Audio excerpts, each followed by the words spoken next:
So before I preached my sermon, I was preparing and I prayed that God would give me the exact words that I needed to say. And so I wrote my sermon, and I was really worried because I'd never preached a sermon of this length, and it was intense. I had to write it myself. So I was kind of worried.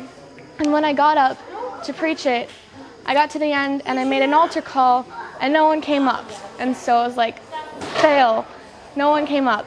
And so they sang a song and I got the mic back and I kept calling and one man came up.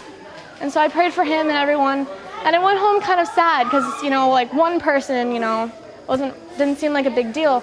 But then I started thinking, maybe he was the one reason I came to Fiji. So then today they were having baptisms, and just a thought popped into my head. Maybe he's getting baptized. I don't know the man. I don't know who he is. I don't remember what he looked like or anything.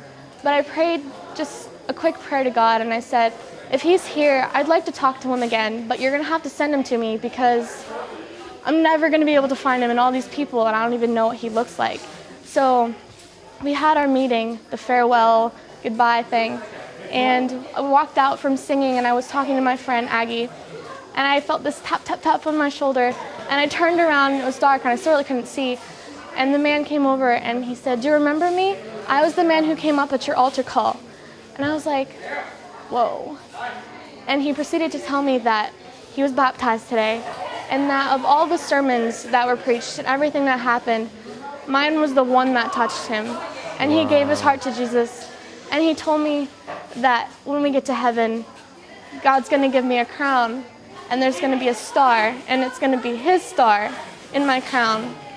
And the only reason that I came to Fiji was because God sent me all the way from America across the ocean. These are his words. He was amazed that God sent someone so far just for him, because he knew that sermon was just for him. And it was the most incredible thing ever. And even though it was just one person, that was the one reason. And one person is all that matters to God. Every single person is crazy, amazing.